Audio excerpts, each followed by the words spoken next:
Señor conselleiro, directora xeral, xerente de ACIS, directora de IMELGA, que se nos acompaña, subdirectores, compañeiros, bos días a todos e a todas. É unha verdadeira honra darvos a benvida hoxe aquí a esta xornada dedicada a un tema de vital importancia como é a eliminación da violencia de xénero. Agradezo profundamente a vosa presenza hoxe, xa que o voso compromiso e a participación reflicten o interés colectivo por construir unha sociedade máis xusta, máis igualitaria e libre de violencia. Agradecer especialmente a Subdirección Xeral de Humanización e de Atención á Cidadanía, porque todos os anos nos agasalla con estas xornadas e tamén cuns agasallos que nos dá entrada para que todos nos concienciemos e nos sensibilicemos ante a situación de violencia de xénero. A continuación, o señor conselleiro de Sanidade, Antonio Gómez Camaño, vai a proceder á inauguración desta xornada. Bueno, amigas e amigos, moi bo día. Moitas grazas a Xerencia de Sergas pola invitación. Moitas grazas a Roberto, a Carlos e a Rosana po esforzo investido nas presentaciones que van a facer a continuación. Moitas grazas por este conhecimento, esa experiencia que van a presentar. Moitas grazas a todos vos por la asistencia. Como todos sabedes, onte conmemoramos o Día Internacional da Eliminación da Violencia contra a Muller, unha data que nos lembra a importancia de unir esforzos e accións para erradicar todas as formas de violencia. A violencia de xénero é un problema global que exixe respostas conxuntas, contundentes e coordinadas. Tamén desde a sanidade, porque a violencia de xénero é un atentado contra a integridade e o benestar físico, mental e social das mulleres que a padecen. A violencia de xénero é tamén un problema de saúde pública e desde a sanidade temos o deber de diagnosticalo e combatelo.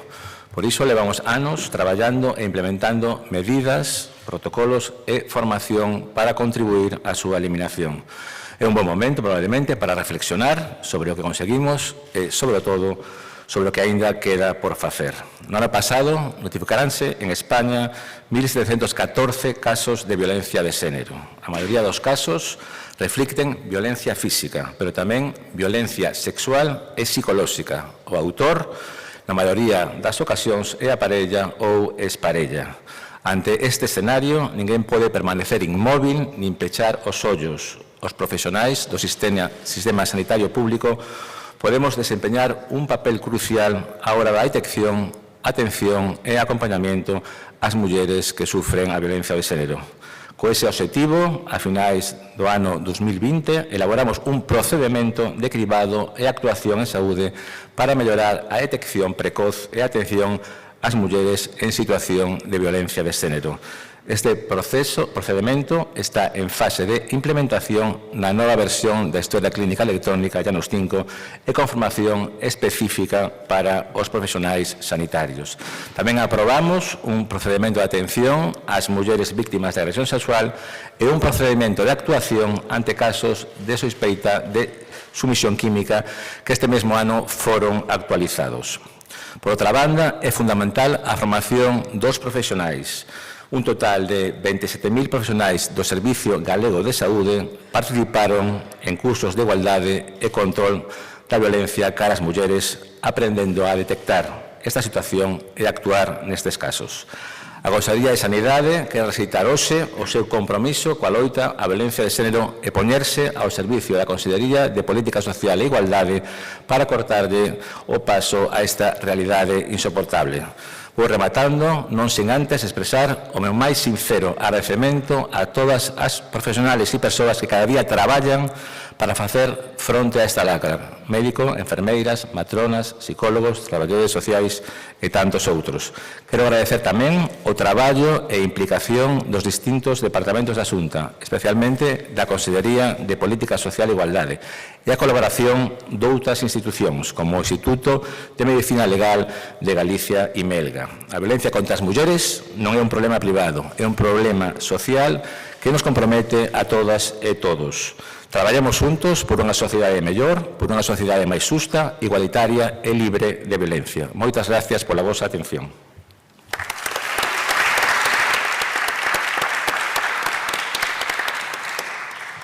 grazas, señor conselleiro. Quero expresar a miña gratitude cara as persoas que nos acompañan nesta mesa, cuxas intervencións serán claves para reflexionar e afondar nesta problemática desde perspectivas complementarias. En primeiro lugar, agradecemos a presenza do director xeral de Loita contra a Violencia de Xénero, Roberto Barba Alvedro, que, entre outros cargos, foi nomeado magistrado polo Consello Xeral do Poder Judicial e no ano 2022 asumiu o cargo de magistrado do Xulgado de Violencia de Xénero número 1 da Coruña. É especialista xurídico en violencia de xénero. O seu labor incansable e compromiso institucional son fundamentais na implementación de políticas e estrategias que buscan erradicar este flagelo social. Hónranos tamén contar co catedrático de Xeografía Humana da Universidade de Santiago de Compostela, o profesor Carlos Ferrás Sesto, que dirixiu a creación da Fundación Centro de Estudios Eurorregionais, CER, e o Máster en Sociedade de Información e Coñecemento, e coordinou o Máster en Planificación e Xestión de Desenvolvemento Territorial. El nos achegará unha visión académica e territorial sobre as dinámicas sociais e estruturais relacionadas coa violencia de xénero. E, por suposto, damos tamén a benvida a doutora Rosana Izquierdo Fernández, médico especialista en Medicina Familiar e Comunitaria no Centro de Saúde de Sárdoma, Vigo, responsable do Grupo de Violencia de Xénero da GANFEC e tamén forma parte do Grupo de Violencia de Xénero da Aikido Sergas. A súa experiencia desde o ámbito de saúde será crucial para entender o impacto que esta violencia ten nas vidas das persoas e da nosa comunidade. Abordará as pautas de actuación na atención primaria e sanitaria das vítimas de violencia de xénero. A todos vos, a todos eles, o máis noso sincero agradecemento por aceptar esta invitación e por compartir connosco a súa experiencia e os seus coñecementos. Sen máis preámbulos, deixolles coa primeira intervención, que ademais será o que porá clausura a esta xornada. Moitas grazas e benvidos a todos.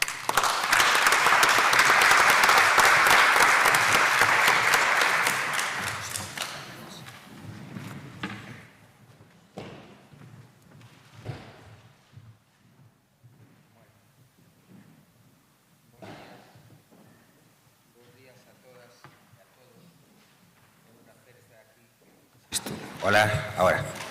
É un placer estar aquí con todos vos. Vos voy a tutear, aunque os xuíces somos bastante formais en ese sentido, pero como aquí non estou facendo en un tribunal, pois entonces vos voy a tutear.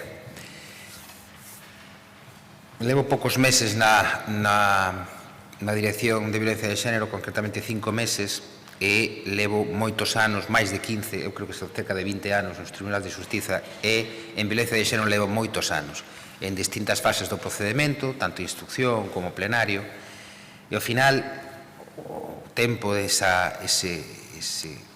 espacio que tiven, pois falei con miles de víctimas, hai que recoñecer, e ademais fixen protocolos de actuación con servicios sociais, con CINS, e bueno, me impliquei, non sei por qué, foi unha cosa casi, pois, que me tocou aleatoriamente, fui implicando e ao final, pois, fíxeme un pouco referente en Galicia coa violencia de xénero. De feito, implementei un protocolo de actuación entre os xulgados e os centros de información da muller e os servicios sociais dos concellos que despois trasladouse a Zaragoza ese protocolo. Moita xente me di por que lle damos tanta importancia a isto, non? Porque a legislación é tan copiosa respecto á dinámica da violencia de xénero. Bueno, pois eu sempre digo o mesmo. Hai moitos delitos, hai moitos problemas na sociedade, evidentemente hai moitos, pero eu non coñezo ningún delito, ninguna lacra ou pandemia que o 51% da población, que sodes vos, as mulleres, lle teña que ter medo o outro 49%. Non coñezo ningún outro delito que sexa así. E non coñezo outro precisamente porque creo que é difícil pensar en unha actuación tan negativa para unha familia, para unha parella, que esa persoa que tes a teu lado, que te ten que protexer, que ten que cuidarte, que ten que velar por ti como ti por el, pois ao final falte a ese respeto e acabe asesinándote, que é o que estamos vendo precisamente nas rúas de todas as cidades de España e de fora. A nós nos gusta moito falar que precisamente os países do noso entorno cultural son mellores que Alemania, que Francia, que os países escandinavos, pero non é así. A violencia de xénero é unha pandemia mundial porque precisamente está en todo o mundo. É dicir, en Alemania, por poñer unha cifra, cada 48 horas asesinan a unha muller. En Francia son asesinadas casi 140 mulleres todos os anos. E incluso en países escandinavos como Suecia, que sempre jactamos de dicir que son países con unhas liberdades e unhas culturas moito máis desenvoltas que a nosa, pois en Suecia asesinan entre 20 e 22 mulleres todos os anos. Pero claro, un país de 10 millóns de habitantes, non? A violencia tampouco entende, había un mito especial, non? Ao principio, fai moitos anos, que a violencia é algo marxinal, que era de clases sociais baixas, pouca formación académica, subculturas, etc. Non? Vos vou poñer un exemplo para que vexades, e non é unha excepción, no xulgado onde eu estive, o último xulgado que estive foi o da Coruña, que é o xulgado que ten máis carga de traballo no norte de España en violencia de xénero. O último xulgado que estuve, que foi os últimos xuicios que fixen a principios de maio, un home que estuve a punto de meter en prisión, me pedían prisión o fiscal, pedía prisión a acusación particular, ao final non o metín en prisión, e puso unha pulseira, gañaba 372.000 euros netos ao ano. Xa non estamos falando dunha persona con pouca formación, dunha persona con pouca cultura. 3 semanas antes, unha persoa moi coñecida, seguro que a coñecedes todas, con moitos cartos, tamén acabou ali cunha orden de afastamento. É dicir, que isto non podemos relatar que é algo marxinal ou residual, ao contrario. Cal é o problema que teño eu como responsable de violencia de xénero? Visibilizar o invisible. Ese é o problema que temos, vale? Por que? Vos vou poñer un exemplo, simplemente. Este ano, en Galicia, mataron a 4 mulleres, menos a última, que xa estaba no sistema Biogen. As outras 3 eran mulleres invisibles. Non había nin procedimento, non había denuncia, non había nada. Eso non significa que non houbera maltrato, evidentemente maltrato había cando hoxe están enterradas. Había algo. Pero cal é entonces o elemento fundamental? Intentar visibilizar, intentar levantar esa persoa que está aí, agachada, e metelo no sistema. O sistema non será perfecto, non digo que sexa perfecto. Hai que modernizarlo, hai que revisalo, hai que actualizalo, pero é un sistema correcto e bon, polo menos para salvar vidas. Iso é o que temos que buscar. O problema é como facemos para visibilizar as mulleres que non queren que se visibilice. Aí é onde está o problema importante. E cando me dixo Carmen de vir a facer unha charla aquí, eu dixen, pero que lle falo eu aos médicos, non? Porque, a ver que lle vou dicir eu xui de profesión, levo 4 meses na Xunta, que lle vou falar aos médicos para que eles podan entender o que me gustaría, non? Que pasase. E, bueno, dividín un pouquiño estos tema en unha pequena introducción. 2, a importancia que eu vos vexo a vos, o protagonista, que sodes vos, e despois o que eu como xurista, cando estaba no xulgado, me gustaría que viñeran os atestados e, sobre todo, os informes médicos, non? Detallados. E despois, si queredes, pois vos meto unha controversia, porque sei que tedes un problema cos sentimentos, non sei se denunciar, non sei se dar parte, etc. Eso é o dilema que tedes moitas veces, porque eu teño amigos médicos, ademais é unha carreira que sempre me apasionou, e sempre busquei un poquinho de entender un pouco dela, de que o consentimento da víctima. En xeral é difícil tamén dicir isto, porque ao final o que non vamos a establecer petar nas portas de todas as mulleres deste país, evidentemente, elas teñen que dar ese paso, ese importante paso, pero, efectivamente, é un paso moi importante, demasiado importante, e moitas veces non se dá, ou retrasan precisamente dar ese paso hasta que, lamentablemente, xa é tarde.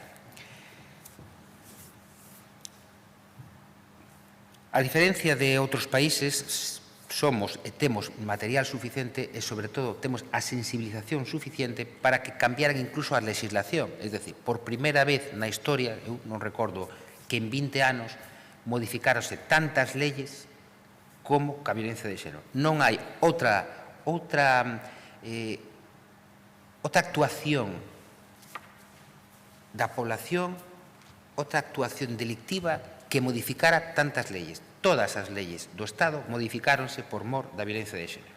A veces acompañado con leyes de igualdad e outras veces solamente con violencia de xénero. Pero absolutamente todas, desde educación, sanidade, servicios sociales, oposicións, universidades, todo se modificou por la violencia de xénero. Precisamente, por qué? Porque se considera unha problemática. E por qué?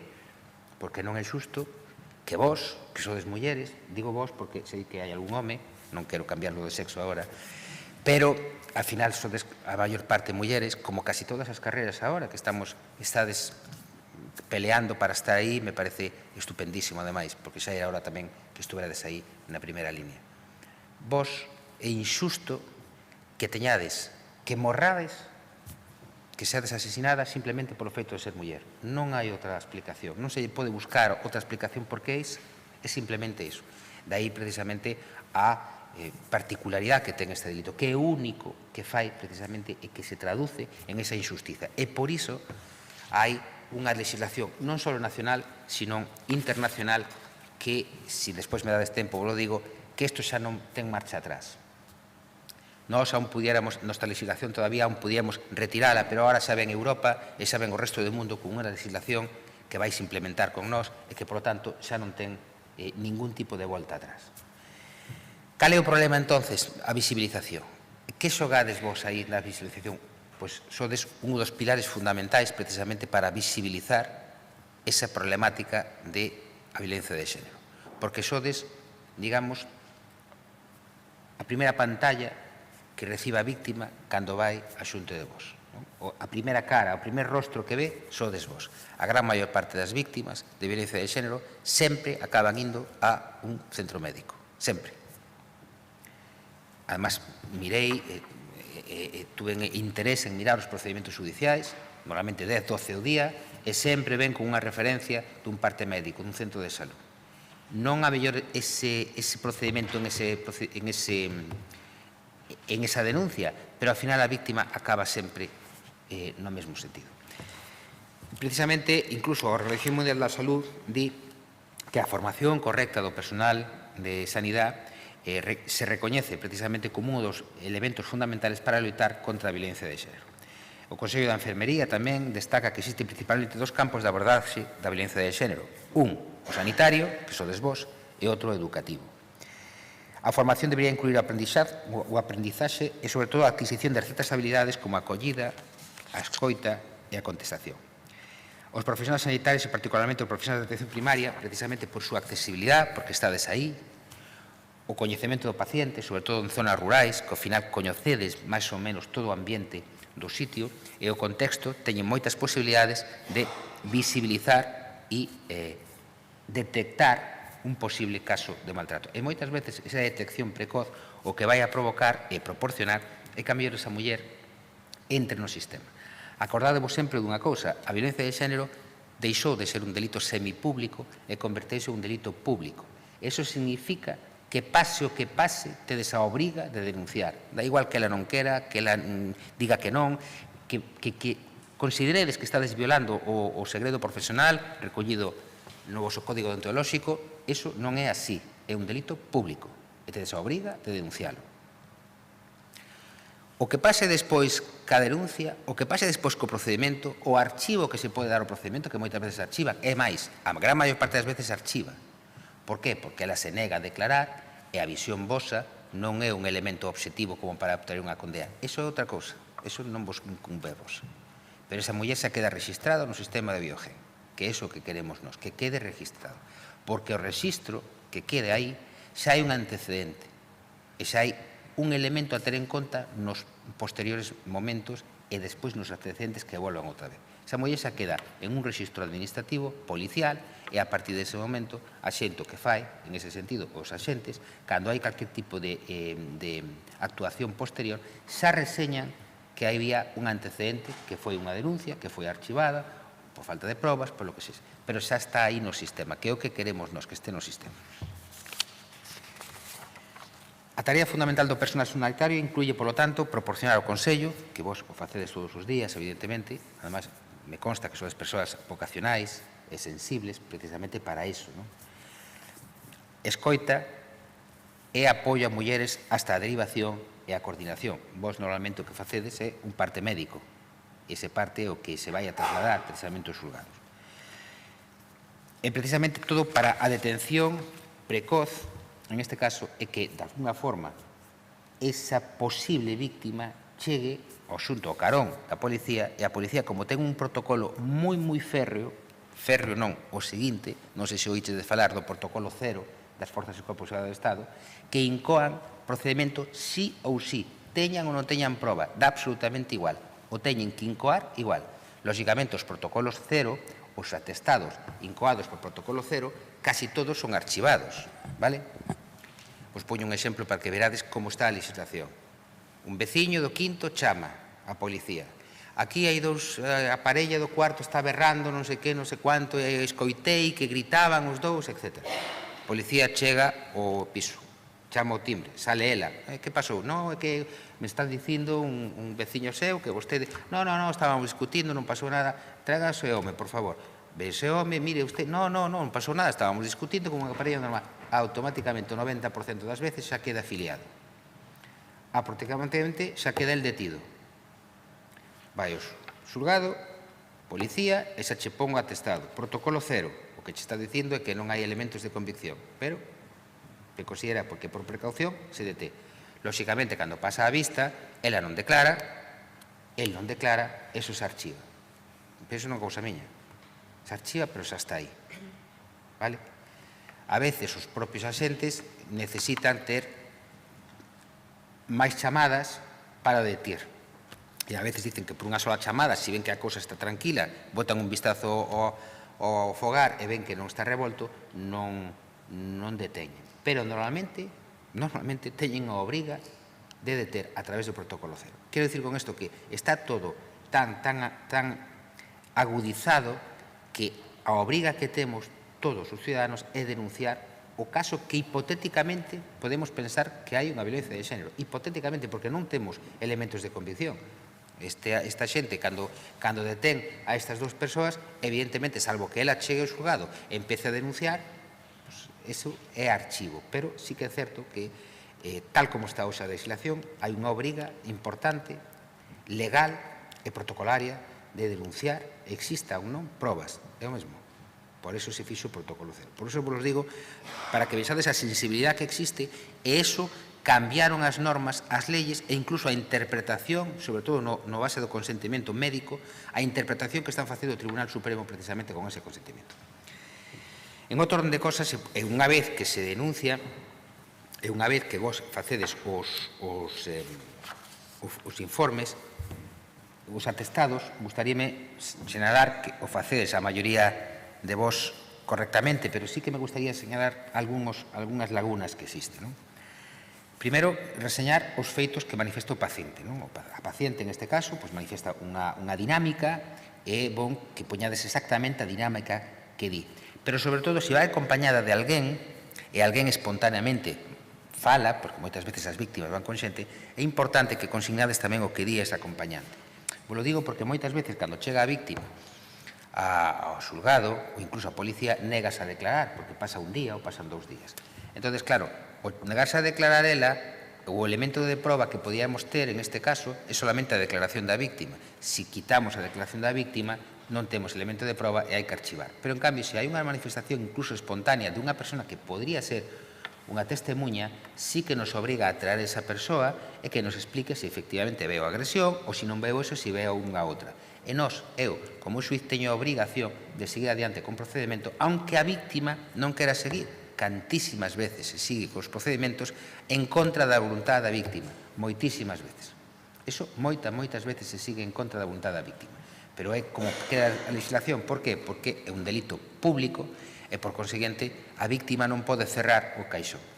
E fixaros o que vos lo digo, unha agresión sexual, que creo que non sei, son os delitos máis, a min son os que me costan máis traballo de instruir, pois unha agresión sexual queda o árbitro de a víctima. Se a víctima non quere denunciar, non se pode seguir adiante. Pero un delito de violencia de xénero, a víctima, o que diga a víctima non importa. Temos a obriga de seguir adiante, con ou sin ela. Lóxicamente, para seguir adiante, necesitamos unha proba, ou, aunque sea indiciaria nada máis. Recoller claramente o nexo causal, é dicir, entre a lesión que ten esa persoa e a verbalización que di ela. Describir debidamente as lesións o máis detallados posibles. Isto é importante porque despois moitas veces discutes a dinámica comisiva. Chegan ao xuicio e din, non, pois, non me fixo isto, me fixo de outra maneira, me empurrou desta forma, e a veces non coincide o relato da propia víctima co relato das lesións. Se é posible, aportar fotografías das lesións. A nós nos dá, sobre todo nos xulgados, nos ofrece moitísima máis impacto, sobre todo en algunhas lesións importantes ou cerca de órganos importantes, que é a mellor unha reseña que moitas veces non entendemos o que vos decides. Reseñar, aunque sea someramente, os antecedentes da muller no llanos, non? Vos podeis hacer o llanos, lóxicamente non antecedentes que non ten nada que ver con esa dinámica, pero sí outras cousas, porque a experiencia nos di que moitas veces as mulleres que acuden a primeira vez solen acudir con carácter previo e teñen xa antecedentes parecidos.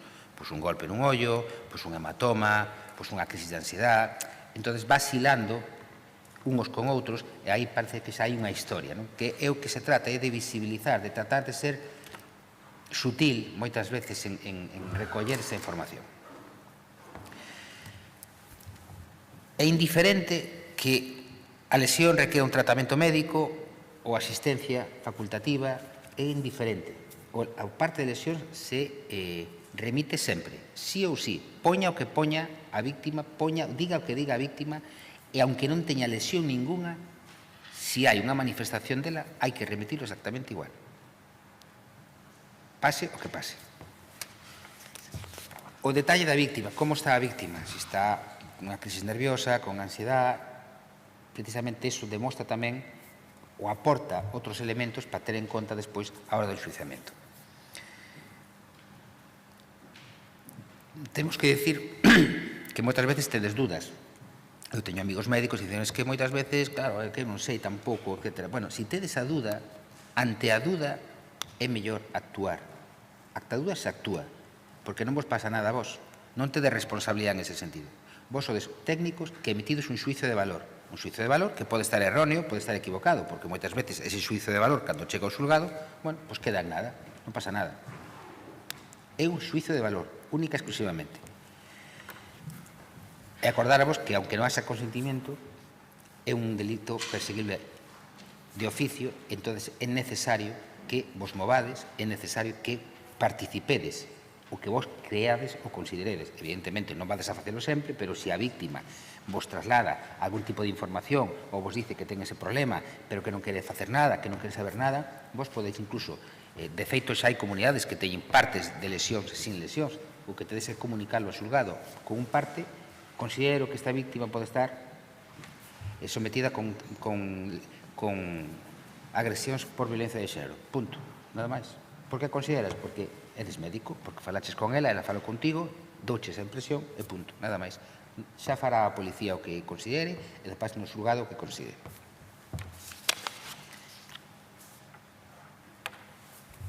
Tocarei un pouquiño, se queredes, a confidencialidade, que creo que é o que vos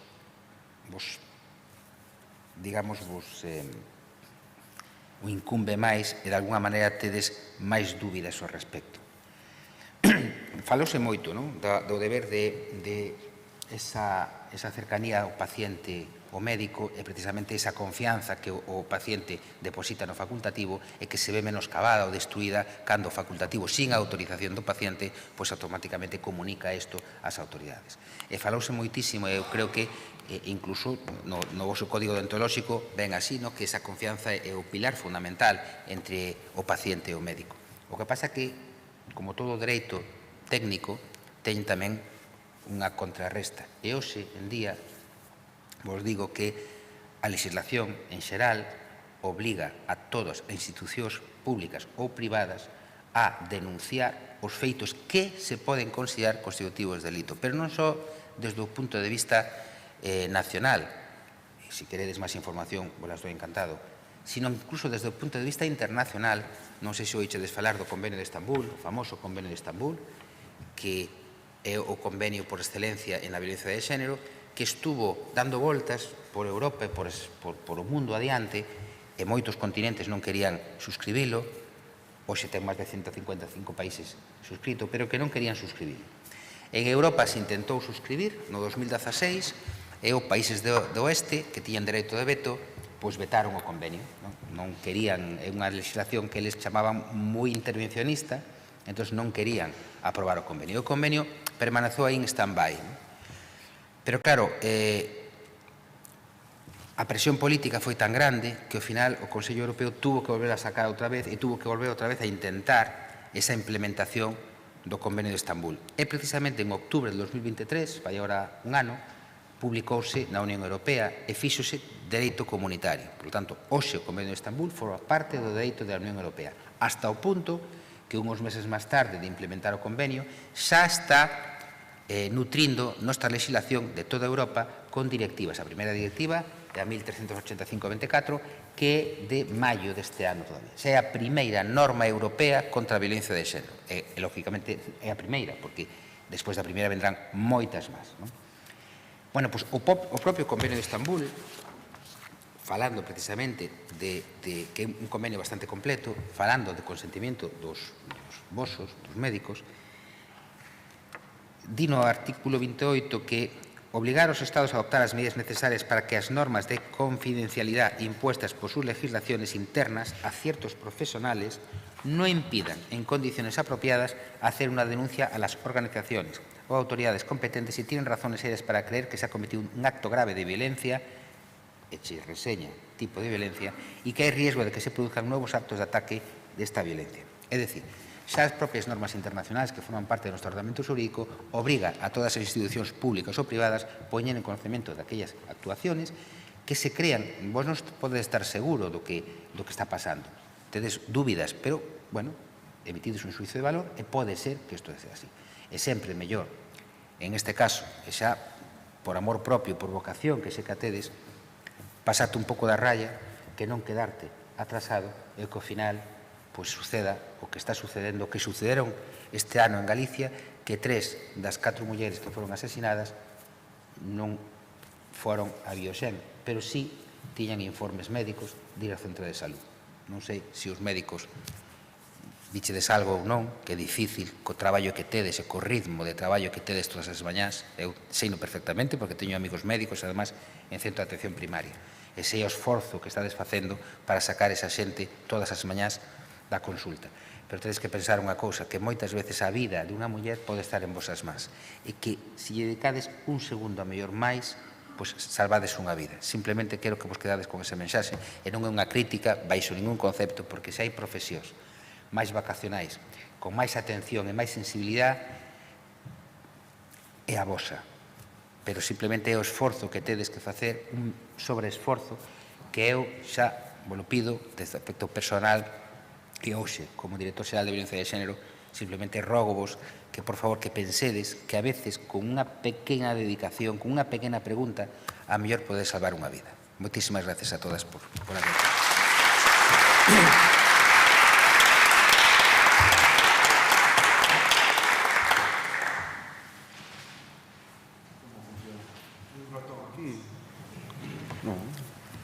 Un rato.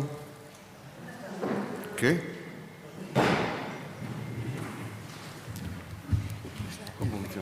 A ver, ¿cómo? Me dijeron que la abrían desde arriba. Ah, ya doy se indicación. ya se la abre. Sí, pero sí. Vale, non estou acostumbrado. Ben, moitas grazas polo convite de estar aquí hoxe. A decir, este é un foro que non é habitual para min, sí? Estou máis acostumbrado a estar nas aulas universitarias, pero máis vinculado ás ciencias sociais. Entón, para mí é un placer estar aquí e poder mostrar os resultados de investigación específicos sobre o tema da violencia de xénero e mostrar como podemos aportar datos e datos espaciais, que creo que poden ser realmente de interés. Ben, entón, neste contexto, decir que non eu só, senón un grupo de profesores da Universidade de Vigo e de Santiago, levamos traballando xa uns anos en temas de violencia de xénero, pero exactamente en intentar de localizar, é dicir, onde está a violencia de xénero. ¿Sí? É dicir, eu son profesor de Xeografía Humana da Universidade de Santiago, bueno, son catedrático, como di aí, e aquí participan profesores de matemáticas, de estadística, pero tamén de traballo social e educación da Universidade de Vigo, e todos en conxunto, pois, sacamos a relucir agora resultados, non? Sempre hai xa 3 proxectos aquí detrás, financiados por Plan Nacional, financiados polo Pacto contra a Violencia de Xénero do Estado e demais. Hai fondos públicos, recursos propios da universidade, e incluso ahora até facemos cooperación internacional, estamos facendo isto mesmo en Perú. Ben, dito isto, a ver, antes de nada, localizar significa preguntarse dónde, e dónde significa por qué en ese lugar, ¿sí?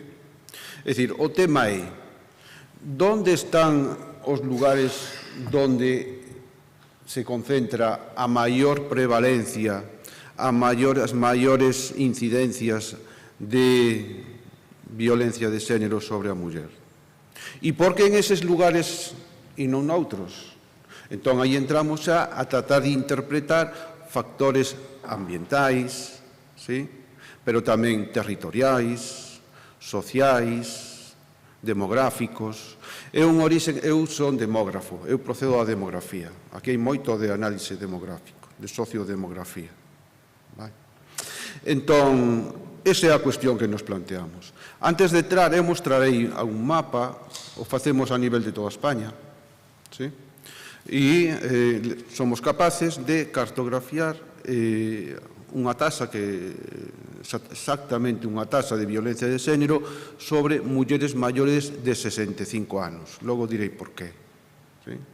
E entón, esta taxa por 1000 habitantes a levamos e a calculamos para os máis de 8.100 municipios de España. ¿Sí?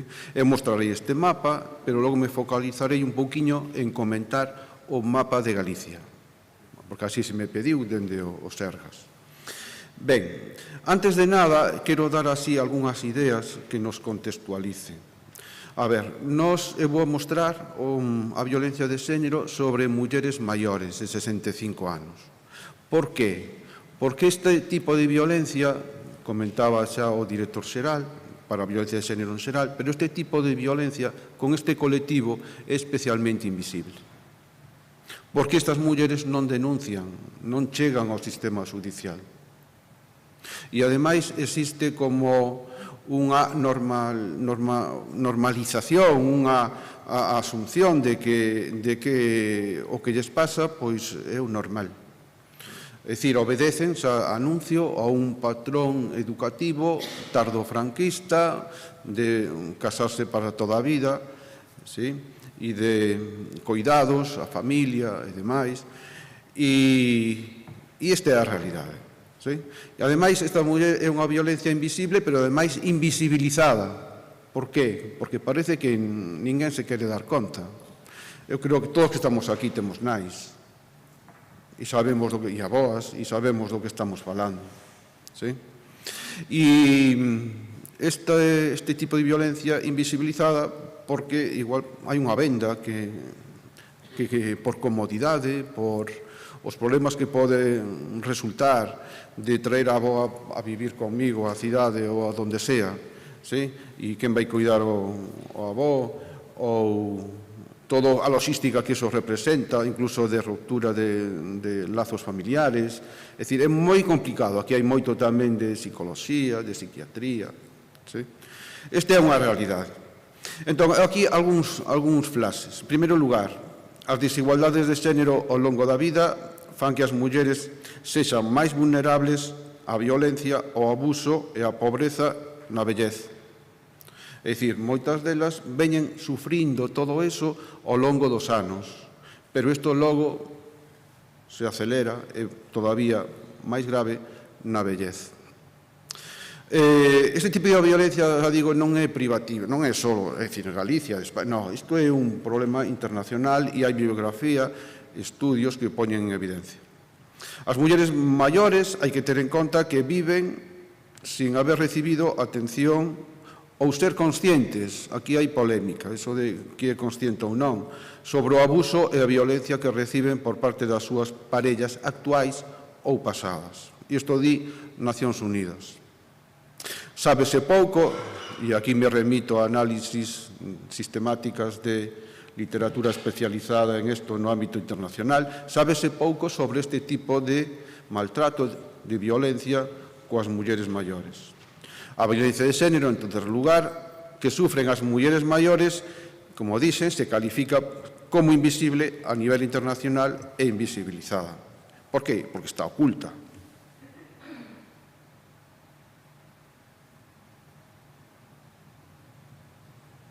A ver. Aí. En cuarto lugar, queda constancia de que non existen servicios de atención social específicos para este tipo de violencia, para este colectivo de mulleres maiores de 65 anos. Estos son citas literais de persoas de, neste caso, unha socióloga madrileña que estudiou ao respecto os servicios sociais. En España, o 40% das mulleres maltratadas desta idade sufriron violencia por parte da súa parella ou exparella durante máis de 40 anos. En España, as mulleres de máis de 65 anos recurren aos servicios formais de apoio en moita menor medida que as mulleres de menos anos. Non denuncian, non van aos servicios sociais. E falan, podíamos ver cale si van aos servicios de saúde. O deixo aí por ahora. E falan, comunican, non exteriorizan, non denuncian, falan con persoas do seu entorno en moita menor medida que as mulleres menores.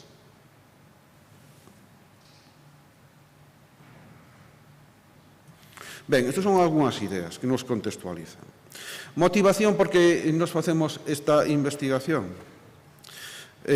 Non existen datos nos registros oficiais e pescudamos. Pescudamos hasta onde nos deixaron. É dicir, nos puxemos en contacto co Ministerio de Xustiza, tamén pedimos autorización e nos deron acceso aos SIUs, ¿sí? Coñecemos os SIUs por dentro, conocemos as bases de datos dos CIN e a conclusión é que son datos desestructurados, non sistematizados, que logo quixemos empregar, pero que non nos sirven. ¿Sí? A parte, son claramente insuficientes. Son claramente insuficientes. Hai que producir datos, unha das grandes conclusións que temos da nosa investigación, que necesitemos datos. Eu, cando estou indo a diversos foros sobre violencia de xénero, a partir deste mapa, non? E eu o primeiro que digo, que primeiro, antes de nada, temos que ter datos, temos que saber onde están. E, ademais, eu creo que chegou o momento de fiar fino.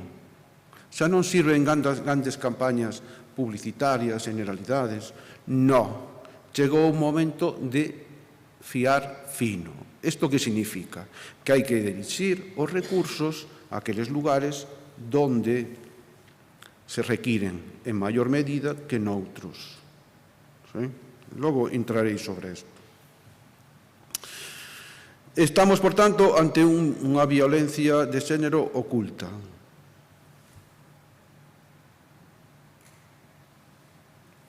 Os nosos obxectivos son elaborar, analizar o mapa de localización das mulleres maiores vítimas de violencia de xénero, analizando a súa distribución territorial en España. E España ten 17 comunidades autónomas. E a súa relación con variables ambientais, sociais e territoriais. O que queremos é aportar datos empíricos e resultados que poidan facilitar para poñer en man da administración pública, que faciliten a planificación territorial dos servicios sociais, eu pondría de saúde. ¿Sí? E non se entende o social sin saúde.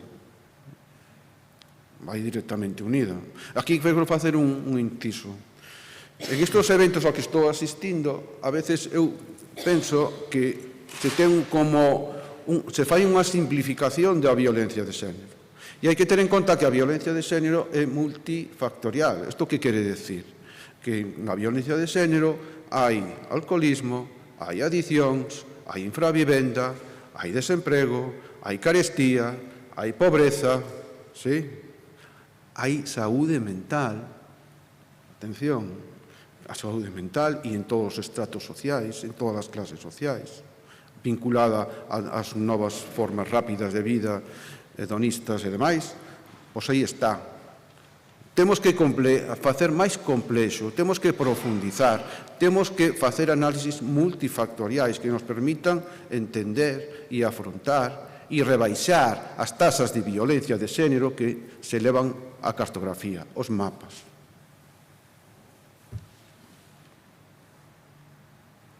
Os datos para facer o noso mapa proceden basicamente do Padrón Municipal de Habitantes do 2023, do Instituto Nacional de Estadística, por tanto, das estadísticas oficiais do Consello Xeral do Poder Xudicial do Ministerio de Xustiza do Goberno de España, das estadísticas oficiais do Ministerio de Facenda e Función Pública, do Central de Información Económica e Financiera e, en este caso, tamén das estadísticas das comunidades forales de Euskadi e Navarra que, como ben saben, teñen as súas facendas transferidas. En canto á metodoloxía, non quero aburrir, isto non é unha aula universitaria, pero algúns trazos para que poidamos comprender. É dicir, para a produción de datos espaciais que nos permitisen analizar a localización e distribución das ditas mulleres, facemos un proceso de inferencia estadística, que se nos permite aos profesores universitarios. Calculamos, a partir desta referencia estadística, unha taxa de mulleres maiores vítimas de violencia de xénero por parte da súa parella actual ou pasada ao longo da súa vida. Entón, isto se convirte nunha taxa por 1000 habitantes. E utilizamos ferramentas estadísticas de análisis de datos espaciais como é autocorrelación e Moran para observar como é esa distribución espacial das variables analizadas. Logo darei algún trazo sobre isto.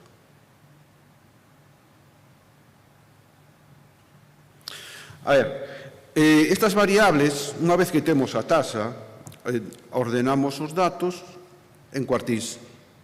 En cuartís que nos permiten diferenciar 4 grandes áreas. Podemos ir aos decís e facer incluso máis detalle.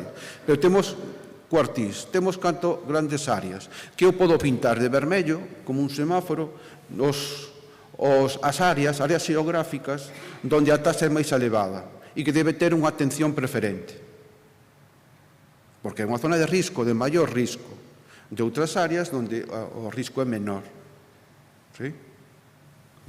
A partir de aí elaboramos toda unha serie de análisis estadísticos de variables que comentei, que vai dentro da población total, a propia taxa, o número de mulleres habitantes, os mulleres maiores de 64 ou 65 anos, a densidade de población, as denuncias por violencia de xénero, o índice de dependencia, o índice de avellentamento, a porcentaxe de estranxeiros, que logo, por certo, veremos, logo comento os datos, as vítimas por parella actual, as vítimas por algunha relación anterior e o IRBF por habitante maior de 18 anos. Son os datos de Facenda. Renda. Aquí decidimos utilizar por habitante maior de 18 anos porque para homoxenizar os datos respecto ás comunidades forales de Navarra e do País Vasco. Entrando xa en resultados, unha vez que temos todos eses gran banco de datos para os 8.100 municipios de España, o que fixemos foi desagregar a nivel municipal, foron cartografiados a partir dun sistema de información xeográfica. Eu son xeógrafo, o que facemos é análisis de datos espaciais. O levamos a un software estadístico R vinculado a un SIG, a un GIS, E a partir de aquí procedimos co tratamento dos datos a partir dun análise estadístico dos intervalos intercuartílicos. É dicir, da taxa de mulleres maiores de 65 anos por municipios e o levamos a un mapa. Ese é o proceso. ¿Sí? Os municipios ca súa taxa se ordenaron nos cuartís que xa comentei a partir dos valores da taxa e isto nos permitiu elaborar a cartografía e pintar áreas de maior e menor risco, de maior e menor taxa. Este é o mapa de España. Están os 8.100 municipios. Aquí o que vemos é, bueno, as cores amarela, a cor amarelo é, digamos, a taxa máis elevada. ¿Sí? A taxa máis elevada. Se nos fixamos, así a grandes trazos, vemos que hai unha clara concentración no cuadrante noroccidental de España e Galicia destaca sobre o resto de España. ¿Sí? Logo, ides vendo que isto garda relación coa distribución da poboación, ¿sí? Ca densidade demográfica, ca pirámide demográfica, ca estrutura da poboación por idades, co avellentamento, ¿sí? Pero tamén coa renda. Ora entraremos a ver. A ver, non vou entrar a comentar o mapa de España, senón o de Galicia, como me pediron. Bueno, isto sería un detalle. Aquí descompoñemos, le facemos o mapa con moito detalle, é dicir, por decís, é dicir, pasamos a ordenar os datos. De novo aquí as cores, o que serían as cores máis oscuras, negras, e a escala de grises sería a taxa máis elevada a nivel de todos os municipios. E aquí vamos ao mapa de Galicia. E que vemos aquí? Bueno, pois aquí, fixádevos na cor amarela e na verde clara. Esas cores máis claras nos permiten delimitar áreas de especial incidencia, é dicir, prevalencia, a maior prevalencia de taxa de mulleres maiores de 65 anos por 1.000 habitantes. ¿Sí? Isto significa que, entrando un pouco na análise dos datos desde o punto de vista territorial, que hai unha clara concentración no que é a provincia de Ourense e as súas comarcas limítrofes con Lugo e Pontevedra. Pero logo temos casos moi claros de cores amarelas tamén na Costa da Morte, de Muros hacia o interior, Dumbría, Santa Comba, a Baña, Coristanco, pero tamén Ortigueira. Tamén temos no que é o Val do Eu, coa Ponte Nova, por exemplo. Entón, aquí temos, digamos, un mapa que nos pode orientar a facer máis eficiente a planificación dos recursos. E aquí quero entrar a propoñer, a decir que igual na violencia de xénero chegou o momento de traballar a prevención, de anticiparse. Porque hai que ter en conta que isto da violencia de xénero, se nos fixamos nas barbaridades, se nos fixamos nas mulleres que morren, iso é o cumio, é a parte visible dun iceberg. ¿Sí? O tema é o que está oculto, como ben decía o magistrado, o que está oculto, o que non se denuncia, o que non se ve ou non se quere ver. Ese é o problema. Se queremos rebaixar as barbaridades, habrá que primeiro previr, habrá que facer algo para tratar de rebaixalo. E aquí é onde chega o fiar fino. Se necesita coordinación entre saúde e servicios sociais? Absolutamente. Absolutamente. É dicir, eu non son, na miña profesión, a miña área de coñecemento non é dos cuidados. Eu non son dos cuidados. Pero traballadores sociais, médicos, psicólogos, psicólogas, son clave. Pero son clave desde un punto de vista de na anticipación. A ver, a partir desta investigación visitamos, falamos con profesionais da saúde, do traballo social, da psicoloxía, sí? Visitamos CIMS, visitamos concellos, e claro, é que o discurso é que non podemos, é que non hai tempo, é que estamos nun despacho e a carga, como que vamos a facer? A non se nos escapa. Claro, nun CIM, por exemplo, claro, atenden os que chegan pola porta, pero quen chega pola porta? Entón, prevención, anticipación. A ver, hai casos. Outro día na Facultade de Medicina eu escoitei a un técnico de Navarra que a mí me parece unha idea moi interesante. Dixo, bueno, pues nós temos equipos interdisciplinares móviles, como hai en saúde agora, que a saúde móvil, ¿no? Que visitan as casas, pois aí hai un psicólogo, psicóloga, traballador social, médico, médica, ¿sí? Que se poden mover, pero que ademais están moi vinculados ao que é o tecido asociativo. Porque, claro, ahora veremos que isto se asocia todo, e sobre todo, con especial incidencia e maiores tasas en pequenos municipios rurais, illados, excéntricos, con maior renta per cápita, con altísimo avellentamento, ¿sí? Con escasa presencia de poboación estranxeira. Por certo, aquí hai que empezar a romper tabús. Isto é un problema noso, non ben importado dos inmigrantes. Vale? E isto témolo aí. Estas mulleres en eses lugares están illadas, o que é de privación. Non acceden aos servicios. Unha por illamento xeográfico, pero tamén por dependencia económica, ¿sí? Depende do seu agresor, do maltratador, de alguén, dun veciño que o poida levar a algún sitio. Pero que ademais non denuncian, calan a boca, sufren. Por qué? Por estigma na aldea, non? O que é o tecido social non é o tecido social que aí temos nunha cidade, onde realmente están as denuncias. Aí sí hai denuncias, eu podía mostrar o mapa das denuncias, están nas cidades. Pero, e que pasa cos que non denuncian?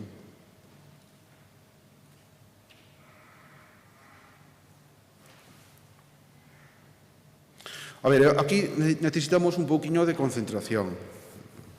Non sei se a estas horas se pode pedir. Eu teño moitas tabuas, pero vou mostrar só algunha. Pero se alguén quere saber máis, que se poña en contacto comigo a través de Rosa, de Josefina, nos Sergas. Eu estou aquí para transmitir o que sea, vale? Solo algunhas pinceladas, tampouco quero aburrir. A ver, isto que teño aquí é unha táboa ordenada por cuartís dos municipios,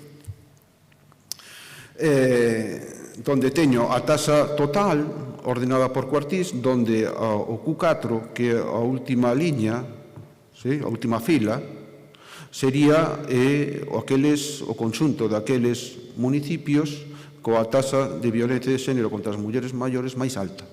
E a primeira, o Q1, sería aqueles coa tasa de violencia de xénero destas mulleres máis baixa. E aquí, se nos fixamos no promedio, neste promedio de poboación, resulta que a tasa aumenta a medida que aumenta co que sería o promedio de... Bueno, a tasa aumenta a medida que aumenta o que sería a poboación. É dicir, isto sería datos cuartílicos, é dicir, aos municipios máis pequenos teñen un promedio de 22,9 de tasa e os municipios maiores, con maior tasa, teñen un promedio de 5,6. Me estou liando, pero ahora o de saber perfectamente.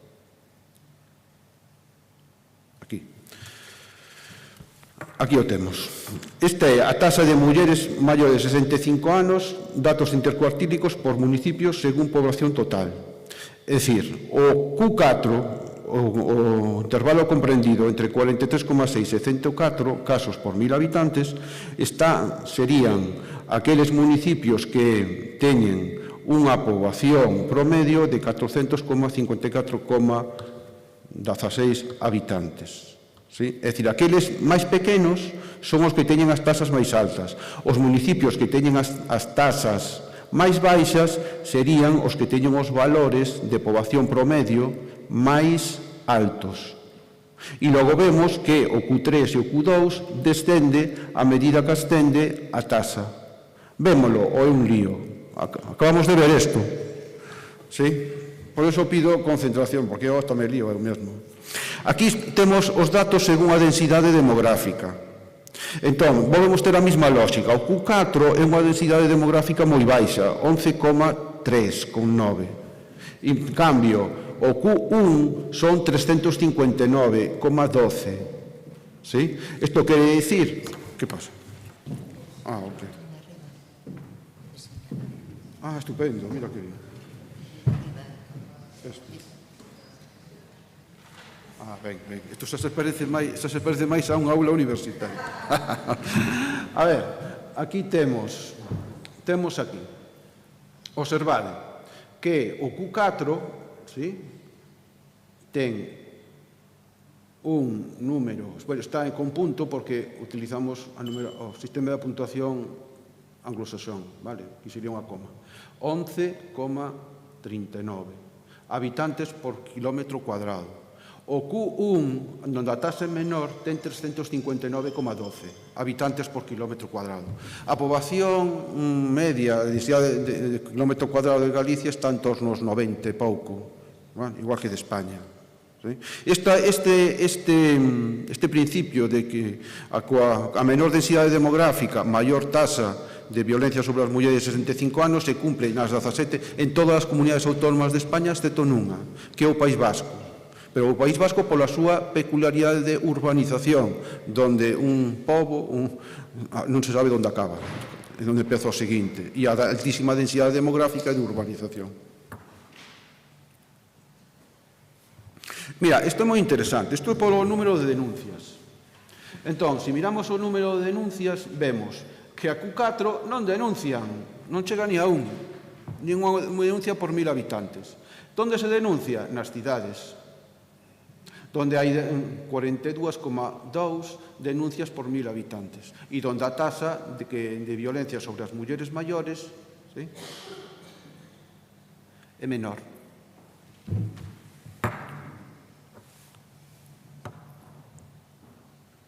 Isto é polo índice de dependencia, pero aquí, a ver, o índice de dependencia no sentido demográfico, non no sentido de dependencia que se utiliza no traballo social de persona que depende para a súa vida diaria de outra persoa e demais. Non. A dependencia do punto de vista demográfico son as persoas maiores, é dicir, as persoas maiores, xubiladas e menores respecto á poboación total, ou respecto á poboación en idade de traballar, a poboación activa. O que nos mostra o índice de dependencia é que a maior índice de dependencia, maior tasa. A menor índice de dependencia, menor tasa. E isto aumenta progresivamente a medida que aumenta progresivamente a medida que aumenta a tasa.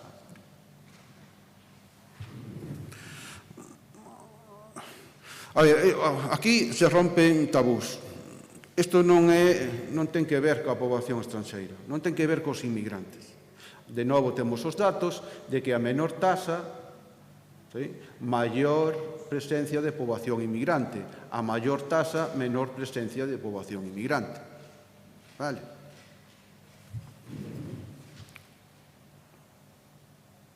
Isto tamén, respecto a algunha relación anterior. Aquí se invirte a proporción. É moito maior no urbano que no rural máis afastado. Por qué? Iso nos levou a nos a razonar. É dicir, hai que ter en conta que o matrimonio para nunha educación tardofranquista era para toda a vida. Entón, para ella só había unha. Me explico? Isto está presente na tasa deste tipo de violencia para mulleres. A ver, iso é a última que vos mostro. A renda. Si hai relación coa renda, en este caso. E hai un risco asociado á renda. E vemos A ver, estos serían renda, estamos falando de euros constantes, ¿sí? De RPF, é dicir, todas as persoas fan a súa declaración de renda ou teñen a súa renda IRPF polo valor do seu traballo. ¿Sí? Eses datos que chegan ás facendas se poden traballar con indicadores estadísticos a nivel municipal. Entón, nós, agregando rendas e a tasa de mulleres maiores de 65 anos, nos sae que no urbano, onde as rendas son maiores, a tasa é menor. No rural máis afastado, onde as rendas son menores, a tasa é maior. Entón, xa empezamos a compoñer un perfil das áreas pintadas de vermello, respecto a esa violencia invisible. Espacios rurais, máis afastados, baixa densidade, renda moi baixa, altísimo avellentamento, escasa presencia de poboación inmigrante, ¿sí? Baixa densidade demográfica, deprivación respecto ao acceso aos servizos. Xa empezamos a ter aquí, bueno, pois entón, facemos, vamos alí. E quen vai alí? Pois vamos a prever.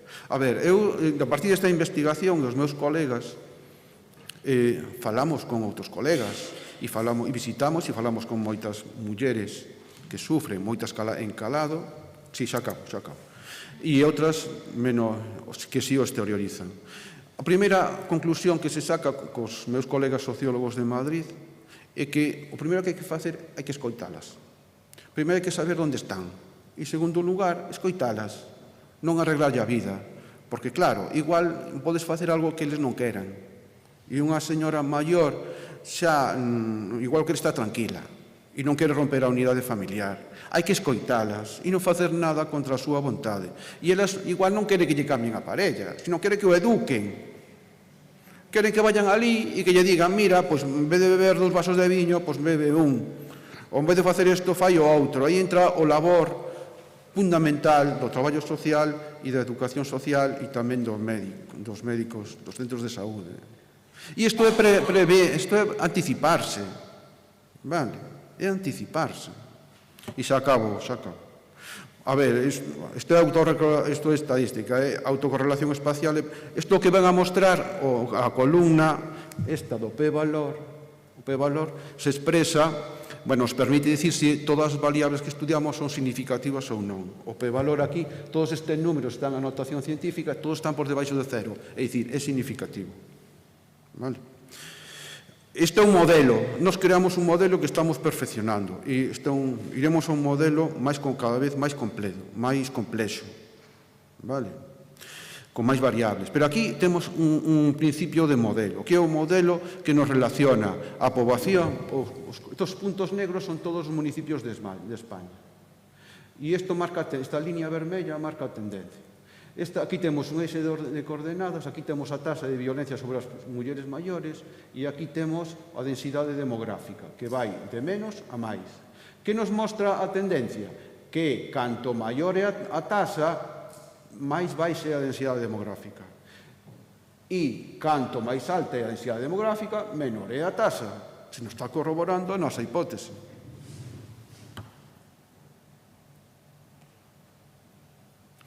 Sacabo. Resultados.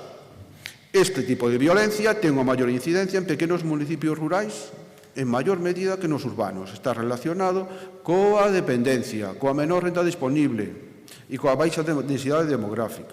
Non se corresponde cos datos do número de denuncias, non denuncia, invisibilizadas doblemente, e cos datos da presencia de poboación estranxeira. O que é o IMORAN e o P-valor nos poñen en evidencia, ademais, que hai correlación espacial. O significa que hai comarcas, grandes ámbitos territoriais agrupados, o que facilita planificar, o que facilita levar os recursos aí.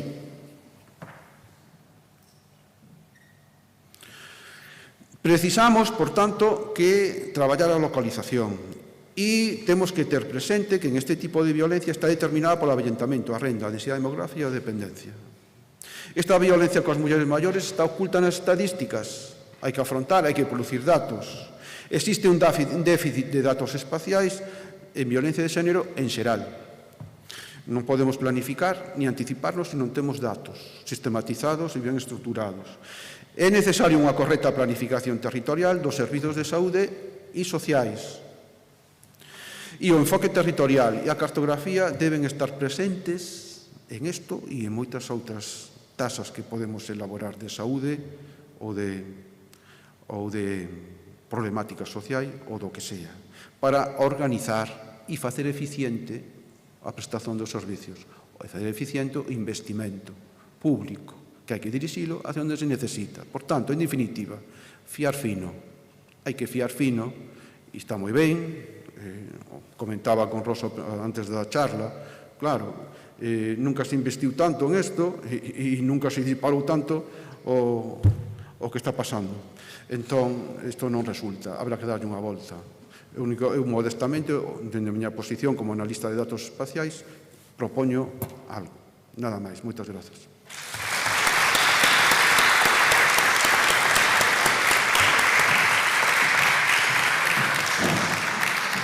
¿Qué te vas a decir? Ah, perdón. Pues son mis puestos.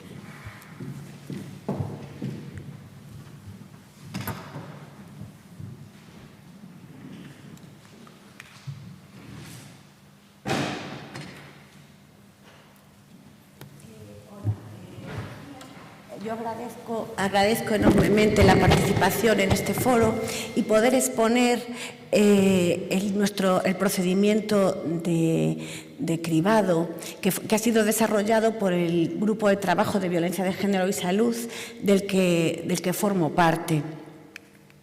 No quiero hablaros solamente del procedimiento porque ya sabéis que está publicado, pero sí que quería contextualizar el cribado, contextualizarlo y justificarlo, por qué tenemos que realizarlo y los retos a los que estamos sometidas a la hora de su implementación. Y me he tomado la libertad de poner unas ilustraciones de una artista afgana que es Sansia Hassani, que también con sus dibujos quiere romper el silencio como queremos nosotras y nosotros. Esta es una noticia del periódico de hace un mes. Y dice, cerca de 40.000 mujeres son víctimas de violencia machista en Galicia. Quiero ampliar la mirada y decir que hay 40.000 mujeres víctimas de violencia machista porque hay 40.000 hombres machistas y violentos que producen violencia sobre ellas. Una violencia que produce extremas consecuencias en la salud. El mayor exponente es el asesinato. Desde el año 2003 al 2023, finales del 2023, hay 2.240 mujeres asesinadas y desde el 2013 al 2023, 50 niños y niñas. Y digo hasta el 2023 porque yo hago muchas charlas de este tema y cada semana tenía que cambiar el número de las mujeres asesinadas. Entonces, estoy hablando de las consecuencias en la salud, el mayor exponente, el asesinato, pero hay más consecuencias. Hay consecuencias en la salud física, que además del asesinato son enfermedades crónicas. Los estudios dicen que hay 40% de más de enfermedades crónicas que en las mujeres no maltratadas. Enfermedades cardiovasculares, por ejemplo, 40% más. Consecuencias en la salud psicológica de la mujer, ya todos lo sabéis, depresión, ansiedad, síndrome de estrés postraumático, indefensión aprendida. Consecuencias en la salud sexual, en la salud ginecológica, en la salud social y en la salud de los niños y niñas y conviventes. Entonces, tenemos que saber que es importantísimo esa detección precoz, porque cuanto antes lo detectemos, menores consecuencias para la salud habrá y la recuperación será mayor. Entonces, tenemos que situarnos desde el conocimiento que se trata de un problema de salud pública. Y para decir que es un problema de salud pública tenemos que hablar de la magnitud, de la gravedad, las consecuencias, como ya os he expuesto en poquitas palabras, pero también en la magnitud. Esta es la última encuesta que se hizo en España, con datos, con muchos datos, y es la encuesta europea, que es la única que se hizo y se publicó el año pasado. se utilizó en 27 países con el marco del Sistema Estadístico Europeo, 27 países de la Unión Europea. Y esto es lo que pasaba en España, lo que se vio que pasaba en España. Pues el 28,7% de las mujeres que tienen pareja han sido víctimas en algún momento de su vida de violencia física, sexual o psicológica. Y no quiero decir un 28,7%, quiero decir que esos son 3 de cada 10 mujeres que tienen pareja en España. 3 de cada 10. Seguimos con los últimos datos de la encuesta europea y ahora quiero hablaros de la violencia fuera de la pareja. Y aquí en este gráfico solamente habla de la violencia física o sexual, solo física o sexual.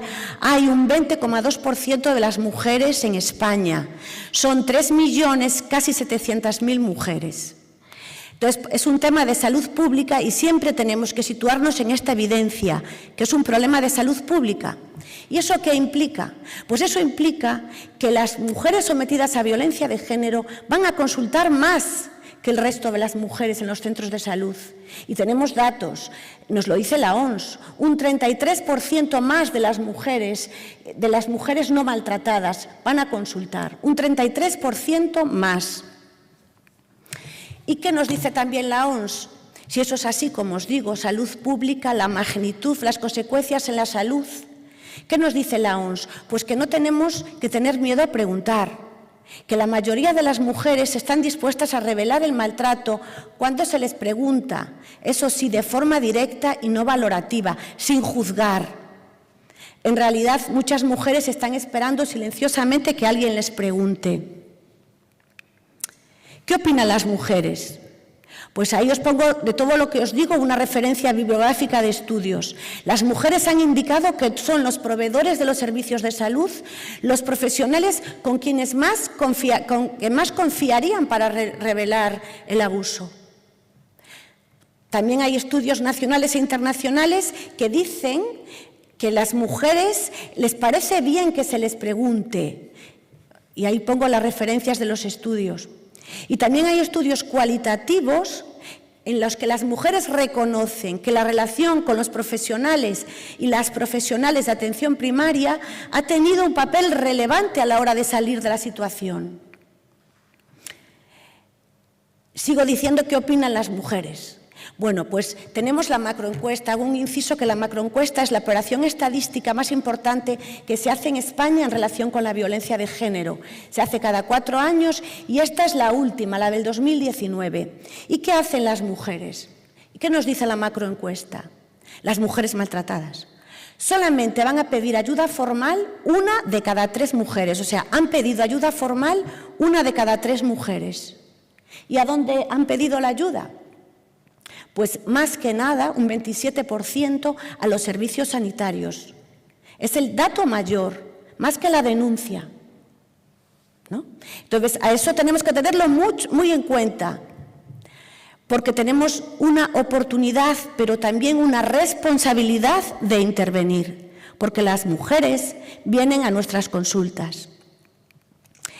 Y la encuesta europea, que es lo último que se hizo, se publicó el año pasado, pero son datos del 2022, vuelve a corroborar lo mismo.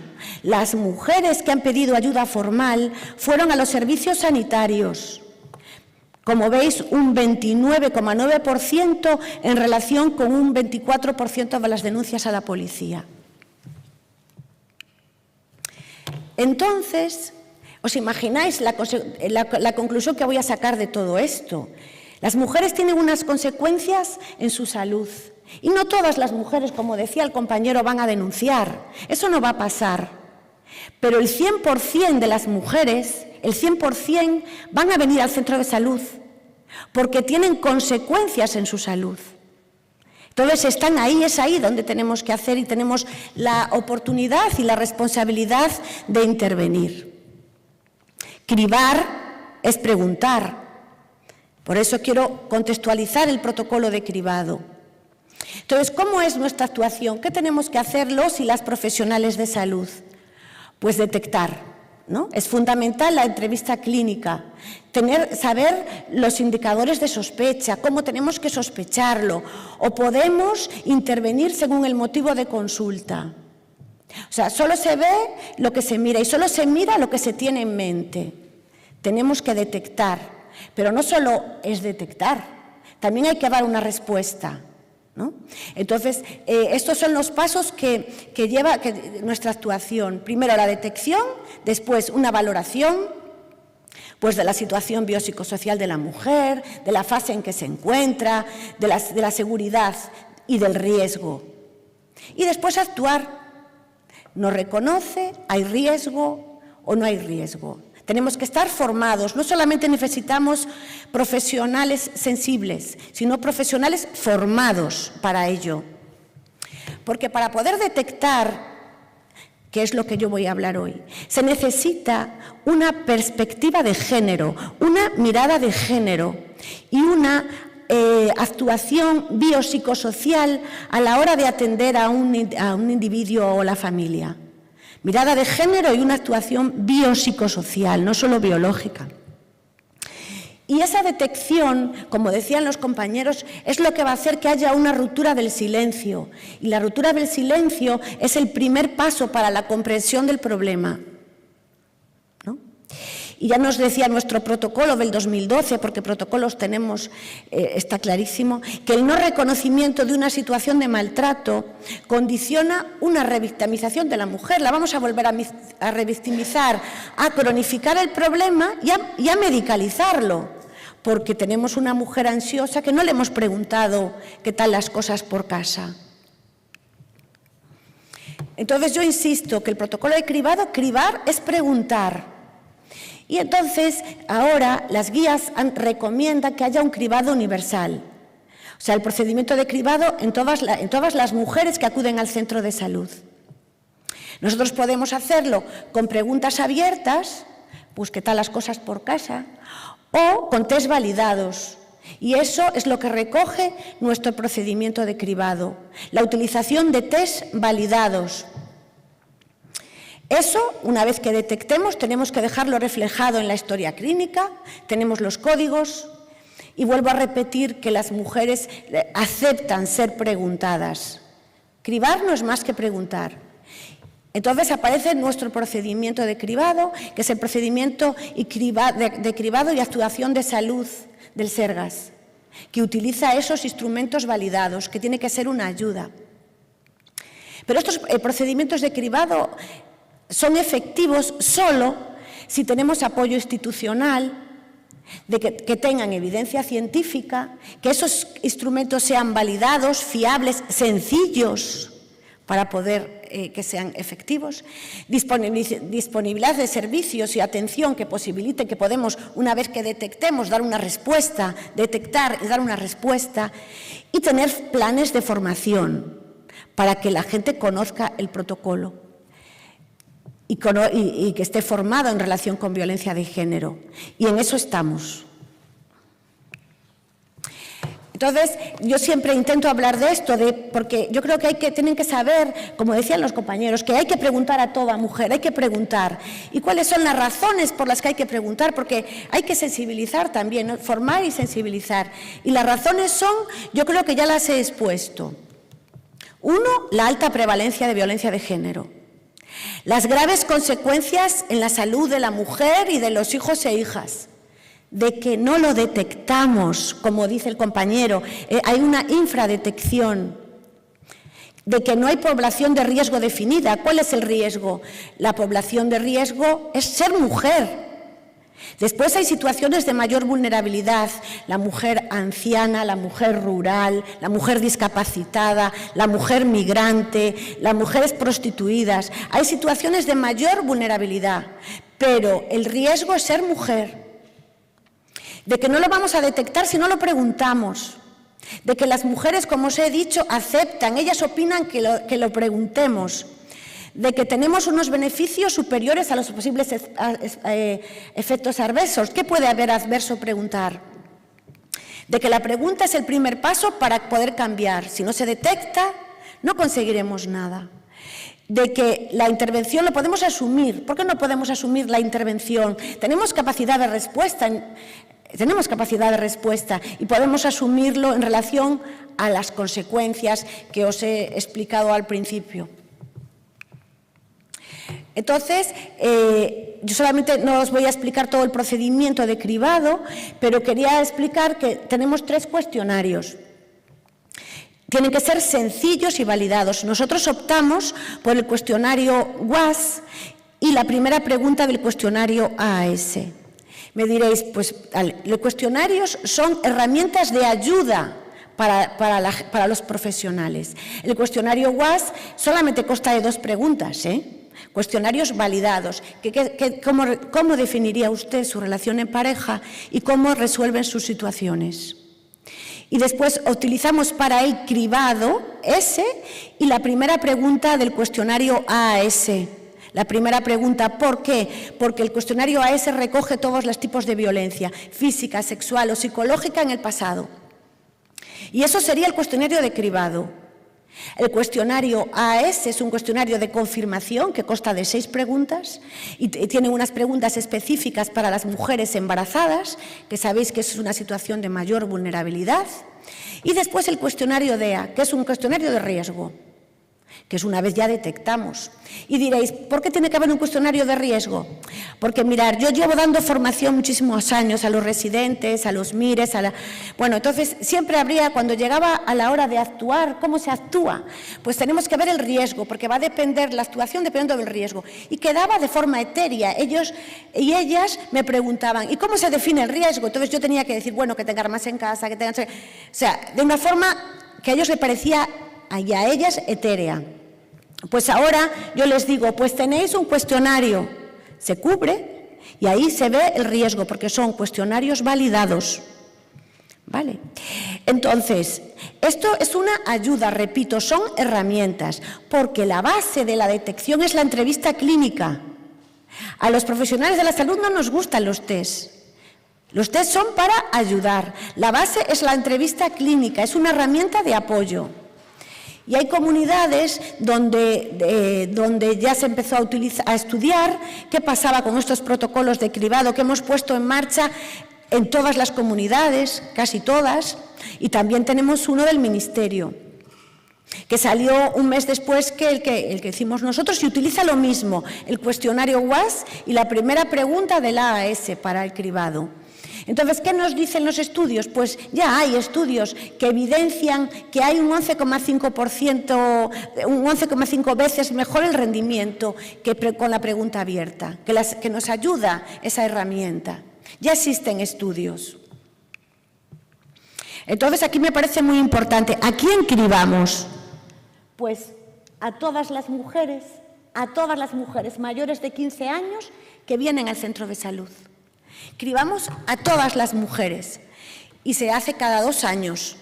Eso es lo que pone nuestro protocolo.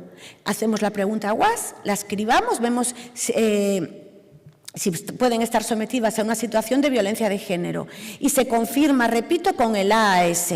Solamente he puesto la primera parte del algoritmo para que veáis a quién se hace, ¿no? ¿Y quién lo tiene que hacer? Pues todos los profesionales y las profesionales que tienen una atención directa a la mujer. En atención primaria, pues estamos enfermería, medicina, trabajo social, matrón o matrona, pediatría. Entonces, todos y todas las profesionales que van a atender a la mujer y relacionarnos entre nosotras, porque tiene que haber una coordinación. Pero también personal de urgencia, personal de salud mental, personal de ginecología, obstetricia, traumatología. Pero tenemos que reconocer que atención primaria es importantísimo en este caso, porque somos accesibles, damos una accesibilidad a la población, somos cercanas a la población, tenemos una atención longitudinal en el tiempo, o por lo menos queremos seguir teniendo una atención de la persona en el tiempo. Y tenemos una facilidad enorme para coordinarnos con otros servicios e instituciones. Entonces tenemos que ver que atención primaria es fundamental y el cribado para detener esta violación de los derechos humanos y este problema de salud pública, el cribado, la detección es fundamental. Pero tenemos retos, está claro. Aquí os he puesto cómo queda nuestra detección en la historia clínica. Aquí tenemos el Janus 5 y tenemos aquí una ventanita, la tenemos actualmente, donde pone utilizar el procedimiento de cribado, hacer el screening, ¿no? Y entonces tocamos a la ventanita y ya nos aparece el protocolo, ¿no? Entonces, para que eso funcione, el reto es que tiene que haber una integración completa en la historia clínica electrónica. ¿Tenemos la integración? Sí, pero está en el Janus 5. No se puede poner una herramienta nueva en un Janus que va a desaparecer. ¿Qué pasa? Que la gente por el momento está utilizándolos y las profesionales utilizan el Janus 4. Pero también tenemos que explicarles que pueden entrar en el Janus 5. Entiendo que una herramienta nueva no se puede poner en otro lado, ¿no? En un Janus que va a desaparecer. Y también, pues que tenemos, me preocupa mucho los adolescentes.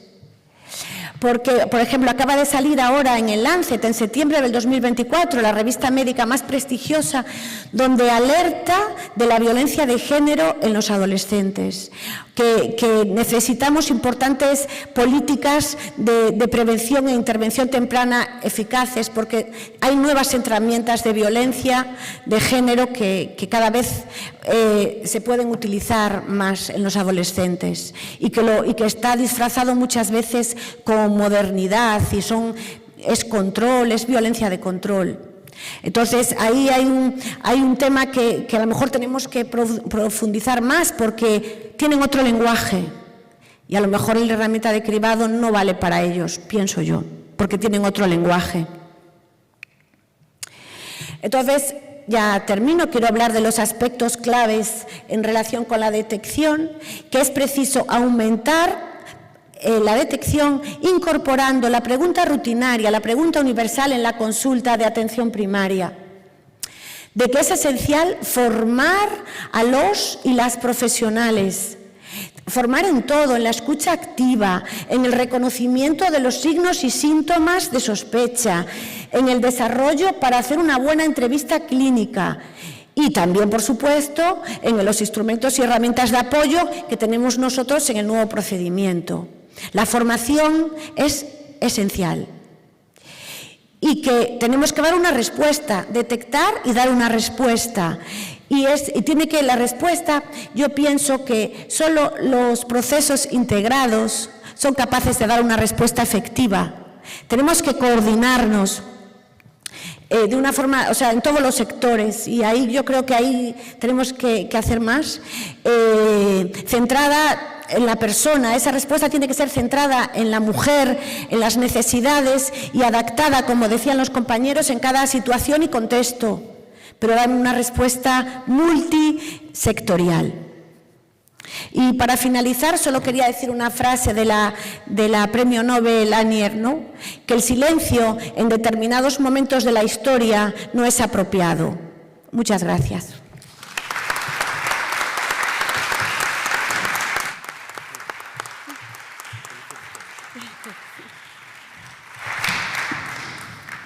Bueno, moitísimas gracias a todos porque estuvo moi interesante, moi complementarias ademais as tres charlas, o sea que nos saiu moi ben. Moitas gracias tamén a todos os que nos están seguindo por streaming, que sabemos que nos está seguindo xente. Aí non podemos permitirlle facer preguntas, pero se alguén dos que estades na sala quere facer algunha pregunta. Non? Parece que sí, bueno, temos ali Elsa.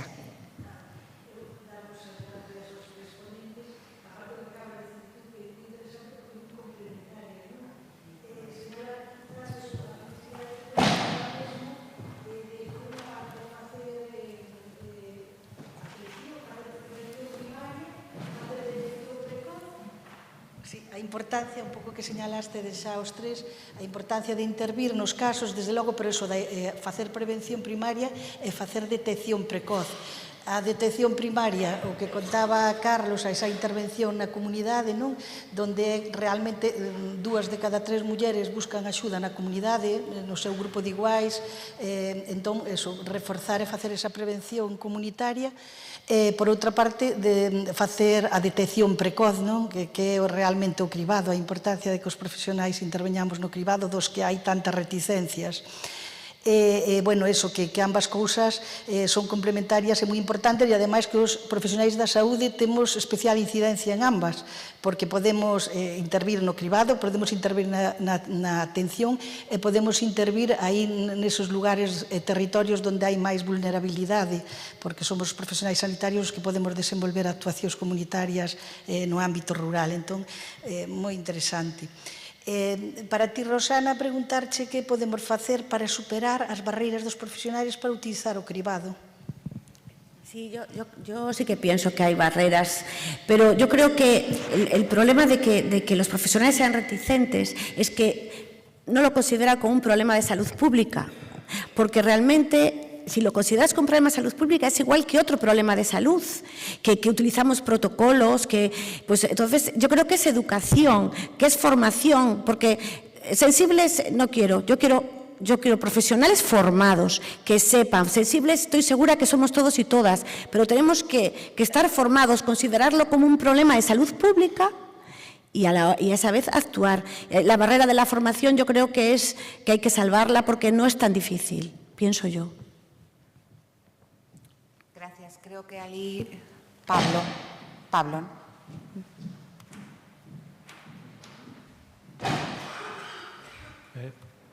Ben, bo día, noraboa aos 3 ponentes pola súa exposición en relación á ponencia do director xeral. Empezou dicindo que, bueno, que non era moi xusto, non tiña sentido que o 51% da poboación lle teña medo o 49% restante. Espero que non sexa así. Dito isto, efectivamente, calquera forma de violencia, esta en particular, é unha lacra. Encantoume tamén a ponencia do profesor de xeografía porque os datos son fundamentais. A compañeira, tamén a última ponente, insisteu moito nos datos. Os datos permítennos tomar decisións, están aí. A día de hoxe, con ferramentas de inteligencia artificial, nos Sergas se están empregando en detección de enfermedades raras, seguramente se podería facer un esforzo e tamén crear equipos multidisciplinares de diversos profesionais, como aí xa se apuntou. Recientemente, nun estudio, da Unión Europea, nunha pequena folla de información, at a glance, que é como unha pequena mirada, detrás desto hai estudos, e decíanos que na Unión Europea, no marco dos 27 países, hai 94 millóns de persoas, ou sea, un 21% da poboación que vive en fogares no umbral da pobreza. Hai, digamos, moitos factores. Hai tamén unha realidade en relación ao que vostede falaba da violencia nas persoas mulleres, das mulleres maiores de 65 anos. A realidade é que se vemos o que cambiou o acceso a internet, ás redes sociais, digamos que as influencias e as vivencias que tivemos según a nosa orixe, según a máis ou menos formación, según posibilidades, tamén varía. E cada vez vivimos nunha sociedade moito máis complexa, onde moita máis xente ten influencia, sobre todo a través de redes sociais. Entonces, quero dicir, son factores a ter en conta. O outro día, con motivo de falar que próximamente será o Día Mundial da SIDA, escoitei unha proposta que me parecía moi interesante de unha persoa que formaba parte de asociacións que traballan con colectivos, non? Xa hai moitos anos. E decía establecer unha asignatura de educación, digamos, familiar e sexual nos colexios. Creo que se inviste moito e agora venme á mente unha anécdota que lín de Paolo Borsellino, un suiza antimafia, que foi asesinado precisamente por orden dun mafioso, Totorrina, e que decía que el, cando entrevistaba os mafiosos, lle solía preguntar pola súa nenez, como fora a súa nenez. Polo tanto, creo que temos que incidir aí. E coa finalidade de que somos persoas. Fálase de preguntar ás mulleres, non me parece mal. Débeselle preguntar tamén aos homes. Onte mesmo, con motivo da celebración do Día da Xornada sobre a Violencia de Xénero, pareceume escoitar no telediario que decían que nunha enquisa a persoas a adolescentes se decía que o 45% dos adolescentes, no caso dos homes, dos nenos, porque un adolescente non deixa aínda de ser un pouco entre neno e home, ou muller, nena e muller, decía que se fora demasiado lonxe con isto dos dereitos das mulleres. No ámbito contrario non pensaban así. En todo caso, creo que é un problema serio e que tanto desde os ámbitos privados como públicos se lle debe prestar unha atención seria e concordo co profesor que a prevención é vital. Evidentemente hai que poñer as ferramentas para quen estea sufrindo esta lacra, pero tamén é unha realidade que todos e todas en algún momento, moitas veces conscientes ou inconscientemente, podemos ser autores e víctimas de violencia, porque é unha realidade que nas parellas se discute, na vida se discute, e temos outros ámbitos de violencia, como é o acoso escolar, o acoso laboral, estamos familiarizados coas guerras, en fin, hai moita violencia en xeral. Grazas. Mire, non podemos entrar en dicotomías de quen tenga razón ou que non tenga razón. Non podemos entrar en dicotomías de 51 ou 49. Non vou entrar en esa dinámica porque me parece que é un discurso que xa non nos leva a ninguna parte. O único que sei é que as mulleres morren asesinadas todos os anos por ser mulleres. Fora, non hai outra, é que non podemos buscar outras interpretacións. Morren todos os anos, e non unha, nin dúas, nin 8, nin 14, miles e miles de mulleres. Porque a min importame tamén as mulleres que morren en Francia, e morren en Canadá, evidentemente eu son español e galego, e centrome nas mulleres que están no meu contorno. Pero ao final morren todos os anos. A ONU fai 20 días, unha estadística dice que cada 10 minutos é asesinada unha muller no mundo por o feito de ser muller. Entonces, non podemos estar agora o discurso, os homes, que lle vou a preguntar? É un home se é maltratador? Non. E eu son da xente que pensa que moitos homes tiñan que meterse en un programa obligatorio de reeducación. Eu penso que sí. Moita xente criticoume estas palabras que acabo de dicir fai 10 anos ou 12, pero resulta que agora xa hai voces críticas, incluso no Ministerio do Interior, que dicen que había que pensar en esa reeducación de moitos homes, pero simplemente por política legislativa. Porque eu cando chego, cando teño un home que me entra pola porta e miro o seu antecedente, vexo que xa tuvo unha orden de afastamento con María, pero a que ten agora era con Daniela. E xa tuvo fai 8 anos con Juana, e que ten agora é con Daniela. Entón, evidentemente, simplemente por ese feito, hai que tratar de corrixir esa violencia. Pero, ante todo, por encima de todo, a muller é a primeira, a muller é a víctima que está sufrindo maltrato, e a que ten que ter atención, toda a atención. Eu non vou a preguntar a un home o que fixo, nin se fixo ben, nin se fixo mal. O que lle vou a preguntar a mulleres, estás maltratada? Sí, pois ven para aquí que vamos a empezar a traballar contigo. Iso que temos que facer, e os outros discursos non caben en ese sentido.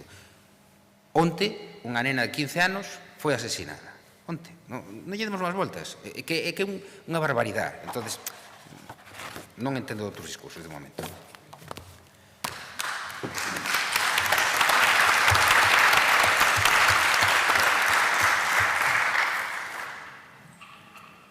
Queda unha última intervención, porque xa imos un pouco mal. Eu vexo que se pon moito foco na muller, identificala, localizala. Hai algunha intención de enfocar isto cara aos homes? É dicir, quen é o home maltratador? Por o foco na outra parte, por así dicilo. E despois tamén tiña outra segunda pregunta, é que se hai algo destinado ás nenas que sofren violencia que non é de xénero, é de outro tipo, pero no seu domicilio, é dicir, do seu pai, dun irmán, porque é moi parecida en realidade. Gracias. Contesto a pregunta. Respecto do maltratador, efectivamente, vamos a ver, o maltratador quedou alexado das ecuacións legislativas. De feito, non se prestaba atención, non? Pero claro, que pasa? Que isto foi subindo. Cando empezamos nos xulgados no 2004, empezaban con 3-4 denuncias a semana. Na Coruña, por exemplo, hai unhas 50 denuncias a semana. Claro, cambiou moitísimo o panorama, non? En Vigo, unhas 35, máis ou menos. E vas indo ás capitales, cada semana hai moitísima denuncia. Entón, que ocorre? Evidentemente, o perfil do maltratador xa se empeza a estudiar agora. De feito, no CIS, no Centro de Internamento, as recuperacións e as formacións que se fan cos maltratadores, o programa que dura 9 meses, non o programa cortiño, o programa que dura 9 meses, está dando moi bons resultados porque a reincidencia baixa moitísimo. Entonces, claro que temos que traballar sobre eso, e creo que é necesario traballar sobre eso, pero simplemente por economía legislativa. Oiga, canto menos maltratadores haxa, menos procedimentos haxa, menos disgusto hai e menos cartos gastamos. Incluso hasta os cartos tamén son vos a forrarlos aí. Entonces, eu creo que sí, que é necesario, e que de feito, incluso Europa está mirando precisamente en ese sentido para buscar unhos cursos especializados para tratar co maltratador. Nós temos un curso que está subvencionado pola Xunta no Colexio de Psicología, que abramos o círculo, que precisamente está dedicado a esos homes que non poden controlar os impulsos deles. Que ocorre?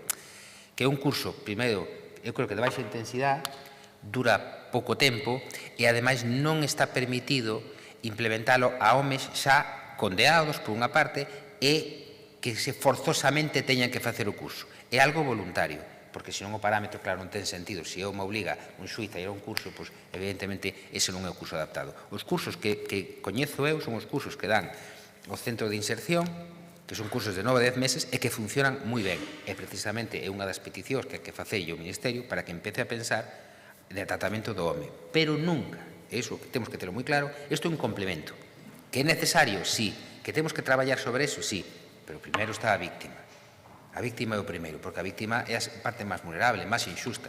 E non nos esquecemos que detrás da víctima só haber fillas e fillos tamén, que están mamando ese clima de terror. Os nenos é moi difícil que non lles quede unha secuela de vivir en ese clima, sobre todo cando está un maltrato habitual, non un maltrato esporádico, excepcional, de un día dun enfado, non, un maltrato reiterado.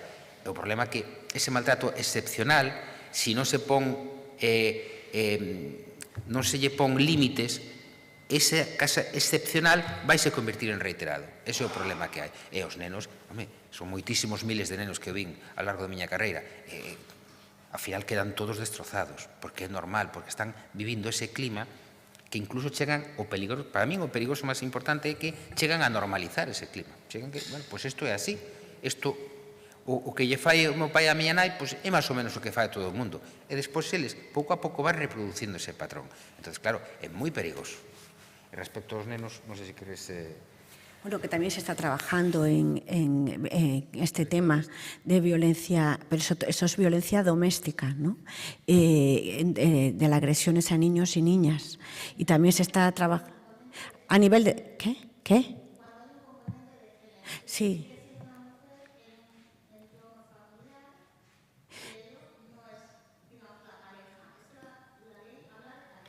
Sí.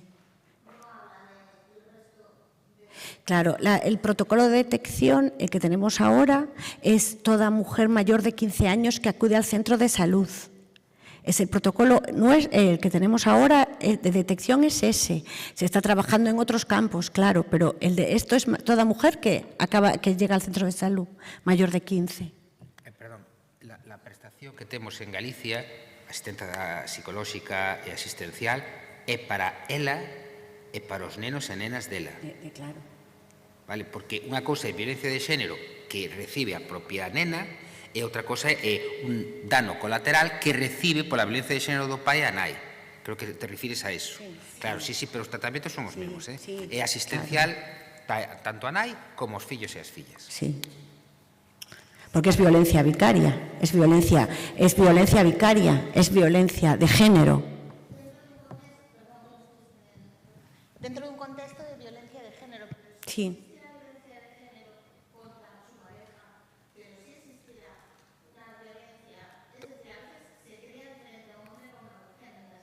Doméstica. Entonces, a veces hay una violencia La doméstica.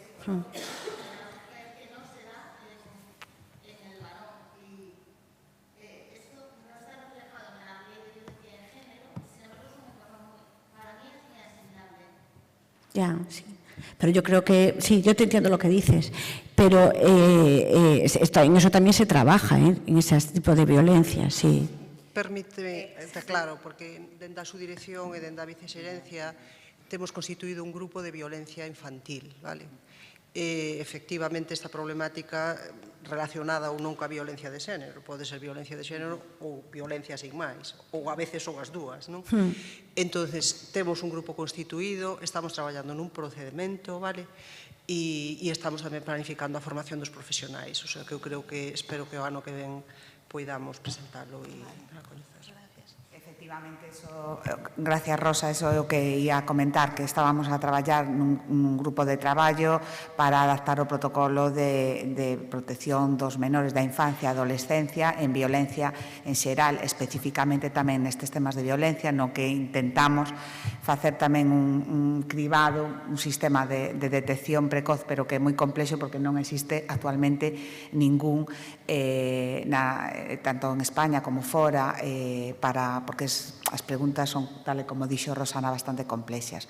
Bueno, eu penso que con isto xa vamos a ir finalizando. Eu agradeceríalle ao director xeral de Loita contra a Violencia de Xénero se podía dar por finalizada e clausurar este acto. Xa un abuso aquí. Moitas grazas. Nada, un minutiño non se teño máis porque encima é hora de comer, sei que quere dicir. Bueno, para min un placer, de novo, estar aquí con todos vos. Ademais, sodes unha profesión que sei que sempre valorei moitísimo, e teño amigos médicos, e sei que o que traballades e os esforzos que tedes para facer, e a veces